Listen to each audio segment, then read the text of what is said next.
Hello दोस्तों, स्वागत है आप सभी का आपके अपने यूट्यूब चैनल पर। कैसे हैं आप सब दोस्तों। आज की ये क्लास है बीएड की, जिसमें आज हम जानेंगे परीक्षा के बारे में। जानेंगे कि एग्जामिनेशन जो है इसका अर्थ क्या होता है, परिभाषा क्या है, प्रकार क्या है और भी कई सारी चीज़ें। तो ये टॉपिक आपके एग्ज़ाम के लिए बहुत ही ज़्यादा महत्वपूर्ण है और प्रीवियस ईयर में देखा भी जा चुका है, इसलिए हो सकता है कि इस बार भी आ जाए आपके एग्ज़ाम में।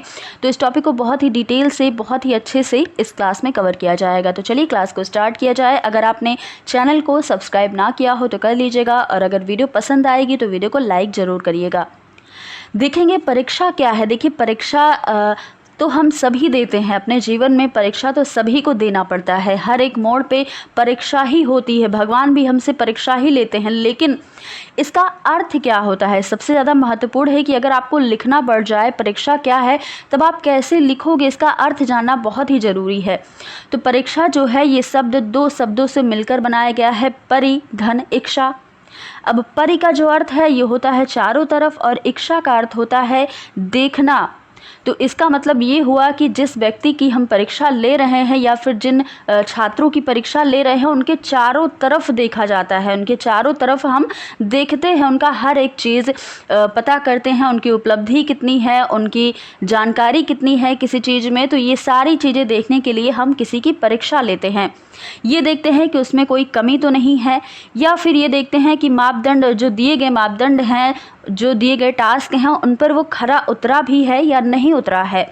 तो इन सब चीज़ों को जानने के लिए परीक्षा ली जाती है। आगे देखिएगा परीक्षा का अर्थ छात्रों की उपलब्धि, यानी कि छात्रों ने कितना अचीव किया है, अचीवमेंट क्या है, छात्रों के अंदर कितनी योग्यता है, ये सारी चीज़ों, ये जो साक्ष्य हैं इनको इकट्ठा करने की प्रक्रिया ही परीक्षा यानी कि एग्जामिनेशन कहलाती है। इसमें परीक्षणों की रचना, प्रशासन, परीक्षाओं का संचालन, उत्तर पुस्तिकाओं का मूल्यांकन और छात्रों की उपलब्धि सूचित करने की प्रक्रिया शामिल की जाती है परीक्षा के अंतर्गत।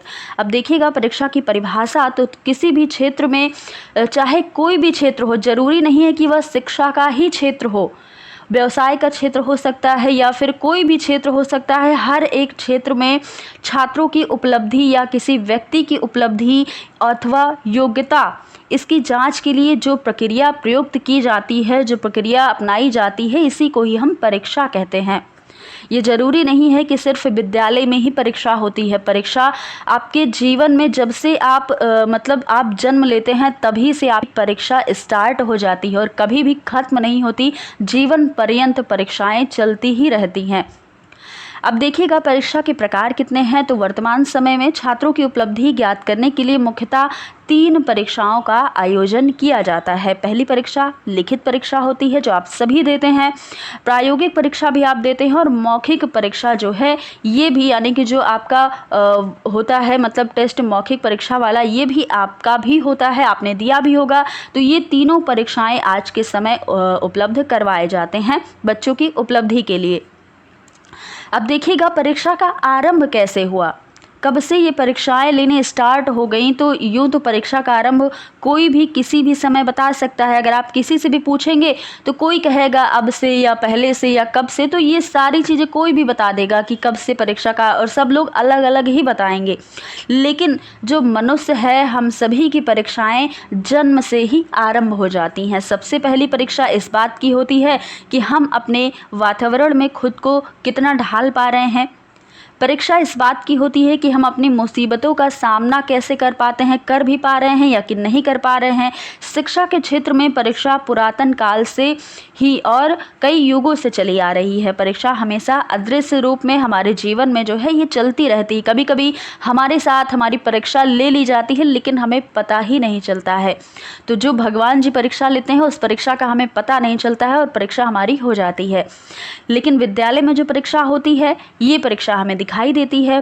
पुरातन काल की अगर बात की जाए तो एक गुरु जिसे अपना उत्तराधिकारी मान लेते थे, वे कभी भी उसकी परीक्षा ले लेते थे, क्योंकि पहले के समय में मौखिक परीक्षा होती थी। लिखित परीक्षा नहीं होती थी तब के समय में जो सामग्रियाँ थी लिखने की वो बहुत महंगी मिलती थी और इससे क्या होता था कि लिखित परीक्षाएं तब नहीं चलती थी। तब कोई कॉपी पेन लेकर के परीक्षा नहीं कोई देता था, सिर्फ मौखिक परीक्षा होती थी, सिर्फ बोल करके प्रश्न पूछ लिए जाते थे और उसका उत्तर विद्यार्थी दे दिया करते थे। तो यही है मौखिक परीक्षा। तो इस तरीके से पहले मौखिक परीक्षाएं करवाई जाती थी, जिस कारण क्या होता था कि इसी से सारा मतलब परेशानी जो है, किसी को किसी टॉपिक में प्रॉब्लम है, हर एक चीज़ें इसी से हल हो जाती थी। इन परीक्षाओं ने लिखित रूप ले लिया आगे चल करके और आज के समय में लिखित और मौखिक दोनों ही परीक्षाएं अस्तित्व में आ गई हैं। आगे देखिएगा परीक्षा का महत्व क्या है हमारे जीवन में और इसका उद्देश्य क्या है। तो श्रेष्ठता की पहचान और किसी स्थिति का सामना करने की तैयारी का निरीक्षण सदैव परीक्षा का उद्देश्य रहा है। परीक्षा हमें हमारी कमियों और हमारी ताकत के बारे में बताती है। अगर हम परीक्षा देते हैं, मान लीजिए आप बीएड की ही परीक्षा देंगे, फर्स्ट ईयर में हो या फिर सेकंड ईयर में हो, तब आपको ये पता चलेगा कि आपके अंदर कितनी कमियां हैं, आपने कितने प्रश्नों को सॉल्व किया है और ये भी पता चलेगा कि आप कितने पानी में हैं, मतलब कितने क्वेश्चन को सही किए हैं। और हो सकता है कि कुछ लोग ज़्यादा मार्क्स ले आए, हो सकता है कुछ लोग बहुत ही कम मार्क्स लेकर आएँ। तो इससे हमारी उपलब्धि के बारे में, हमारी योग्यता के बारे में पता चलता है परीक्षा से।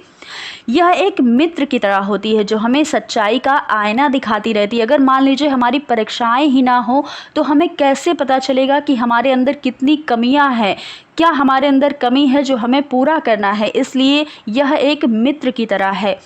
यदि परीक्षाओं का अस्तित्व ही ना होता तो शायद ज़िंदगी में हमें आगे बढ़ना बहुत ही कष्टदायक होता, हम आगे ही नहीं बढ़ पाते। उदाहरण के लिए एक उदाहरण यहाँ पर देखिएगा कि अगर आपको जंगल में रहने का प्रशिक्षण दिया जाता है, मान लीजिए उदाहरण है, तो प्रशिक्षण पूरा होने के बाद कभी भी आपको सीधा ही जंगल में नहीं रहने दिया जाएगा। पहले आपकी परीक्षा होगी जो कि आपकी योग्यता को परखने के लिए बहुत ही आवश्यक होगी। तो इस दौरान हो सकता है कि जंगल में आपके सामने कई सारी विकट समस्याएं आए और इसका तरीका आपको जिससे निपटने का तरीका आपको उस प्रशिक्षण में बताया ही नहीं गया है। तो ऐसे में आपके पास एक मौका रहता है कि खुद को आप परखें, खुद को जाने कि आपके अंदर कितनी योग्यता है। मान लीजिए आपको प्रशिक्षण तो दिया गया है लेकिन उसमें बताया नहीं गया है, तब आप जंगल में कोई परेशानी आ जाती, मान लीजिए कोई भी जानवर आ जाते हैं, तो उसके सामने आप कैसे अपने आप को बचा पाएंगे, तो ये चीज़ें कैसे निकलेंगी। मान लीजिए अगर आपको परीक्षण में तो बताया ही नहीं गया प्रशिक्षण में, तब भी आपको अपने आप को बचाना है। तो ये चीज़ें हमें बताती हैं कि हमारे अंदर कितनी योग्यता है, किन चीज़ों से हम कैसे निपट सकते हैं। तो ये रहा एक उदाहरण जिसे आपने जाना है। इस तरह हम अपने आप को हीरे की तरह तराश सकते हैं जो हमारी आगे बढ़ने में सहायता भी करता है। तो दोस्तों ये था आज का हमारा टॉपिक जिसमें हमने बहुत ही अच्छे से अपने शब्दों में जाना है कि परीक्षा क्या होती है और परीक्षा हमें क्यों देनी होती है, जीवन के लिए परीक्षा क्यों उपयोगी है और इसका महत्व क्या है। तो दोस्तों ये था आज का हमारा टॉपिक। कैसा लगा बताइएगा कमेंट बॉक्स में। और अगर वीडियो पसंद आएगी तो वीडियो को लाइक ज़रूर कर दीजिएगा, वीडियो को शेयर भी कर दीजिएगा और चैनल को सब्सक्राइब ना किया हो तो चैनल को सब्सक्राइब ज़रूर कर लीजिएगा। फिर मिलेंगे अगली क्लास में कुछ नए टॉपिक के साथ, तब तक के लिए